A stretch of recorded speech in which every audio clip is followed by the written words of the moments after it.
Do you want to get into RC cars but don't know what to do? Hi, I'm Alton. Yes, I need a haircut, and these are 10 things you need to know as a beginner to get into the RC car hobby. I started taking this hobby seriously a few months ago, and I scoured the vast archive of videos, and not a lot of videos genuinely properly explain to me the vast landscape of this hobby and how I can actually get started to find something that suits my needs. That's why I wanted to make my own video to help other people understand this hobby in a rather easy way. So these are 10 facts you need to know as a beginner to get into this hobby. Fact number one. Know the types of cars out there. This is a touring car.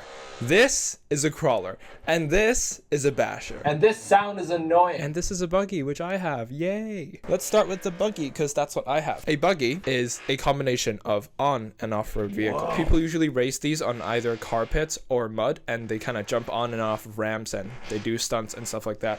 But at the same time, they're not like fully off-road, so there is still a focus on precision and cornering and speed and all that kind of stuff. And that's why I got this, because it's like a combo of everything. So if I do want to take it off-road and on-road and stuff like that, I can still do it. Buggies are a pretty cool way to start. The second type is a touring car, and this I would say is the most serious class of RC racing. Touring cars kind of, unlike this buggy, it looks like a real car. Like real race cars. They are super aerodynamic. They are like stuck to the floor just like F1 cars to make sure that they have like that ground force, whatever. Also, why was it so hard for me to learn the term touring car or on-road car? Like, it took me so long. I was typing like RC race car or serious RC race car or fast. Like, I just keep seeing buggies and bashers and stuff like that. Like, I wanted something that actually goes on the track. So if you want to race on a track, get a touring car. These things are generally more expensive, and there are not a lot of ready-to-run kits. And what ready-to-run kit means is that when you buy the car, it has everything you need. Whereas for touring cars, usually you have to build it yourself. And also touring cars tend to be more expensive. My buggy is like 700 Hong Kong dollars, whereas if I want to get even the ready-to-run cheap touring cars, it's going to cost me around 1,500-ish Hong Kong dollars, so it's quite the price difference. Okay, let's move on to crawlers. Now, crawlers, to me, are a bit boring. Don't kill me. But crawlers are, like, slow, right? They're very good at going over obstacles, and some of them look super realistic. But generally, they're not really for racing. They're more for more relaxing stuff, you know, crawling over obstacles. Or some people even build miniature cities and miniature trails just to watch them go very slow and very realistically like a real car. And I can kind of see the beauty in it. It's just that for me, even though I do have one, it's not my cup of tea. Finally, there's just this general bashing category. Now, the term bashing, or in its noun form, a basher, refers to the act of abusing a vehicle or the type of vehicle that you abuse. Okay, so these are generally the very off-road ones with like huge tires. You do all sorts of like stunts with it, and you don't generally see people racing trucks or like these super off-road cars. I know there are some, but it's nowhere near as popular as racing touring cars or buggies. In summary, buggies, on-road plus off-road. Touring cars, serious on-road racing. Crawlers, slow, elegant, but some people like it. And bashers, for the ones who just want to go vroom. Fact number 2, get your car from a well-established brand. If you want to take this hobby seriously, don't just like go get some random brand. That's what I did. Right, I got like a car from random Chinese brand, and it was so fast, but the steering sucked, the gyro sucked, like everything sucked except for the speed, right? So that was not really raceable. And there are two main reasons you want to get an RC car from a well-established brand. So number 1, you want something that's well-engineered. You want a brand that actually has experience in making long-lasting parts. And number 2, it's support. You want to be easily able to purchase aftermarket parts so you can easily fix the car, or if you want to upgrade the car over time, that's like super fun, by the way. You want a large market and network of parts that you can easily purchase. Fact number 3, understand scales. So scales basically tell you how small or big your car is compared to a real car. For example, Mini Z cars from Kyosho, they are 1/28 scale cars, and they're tiny. They're like this big. But for my buggy, it's a 1/12 scale, which means it's a bit bigger. Now, basically, if your car is 1 something scale, it means that compared to a real, if you shrunk a real car by that much, that's your car. So the larger the number, actually the smaller the vehicle. I think that's how you make sense of it. Fact number 4. Know the tracks available near your area before you buy your car, or just know what you want to do with your car before you buy it. Because if you live in like some remote area in Finland or something, right, there are no tracks available to you, there's not a lot of asphalt you can safely drive on, then it's probably not a good idea to get like a touring car. It's probably better to get something that can like go off-road or on mud trails and stuff like that. Whereas if you want serious racing, don't go out and get like a slow crawler and expect it to go vroom vroom on the tracks. Like, it's not gonna go vroom vroom. It's gonna go really elegantly over the tracks, you get what I mean. So yeah, know what you want to do with it, know the tracks available in your area before you buy your car, or else you're gonna regret it because you can't use it properly. Fact number 5, and I'm gonna start to get into some safety tips here. Turn on your controller. Where's my controller? Turn on your controller before you turn on your vehicle. In this world, there are radio waves. Yeah. And radio waves are invisible. Oh no. Yeah. So let's say you turn on your car first. There are invisible radio waves that's gonna connect to your car, and it's gonna start going off by itself. So if you have your car on a table and you're at a track with other radios nearby, and you turn your car on first, your car could bind to some other radio channel and just drive off the table and just like, right? So you don't want that to happen. So make sure you turn on your radio first, so that when the car does turn on, it has something to bind to, so that it doesn't just phantom go like woo woo by itself, you know? And I'm just gonna shove this into fact number 5, and that is LiPo safety, right? LiPo batteries are the batteries that go in your car, and just, you know, it's kind of similar to the ones in your phone, like lithium-ion batteries. And guys, batteries are no joke. Like, this is serious. They can explode. If they get punctured, they can get set on fire. There are gases that get released. So when you charge it, don't charge it overnight. Don't charge it unsupervised. Don't charge it, like, don't leave it under the sun, you know? Like, heat is extremely dangerous for batteries.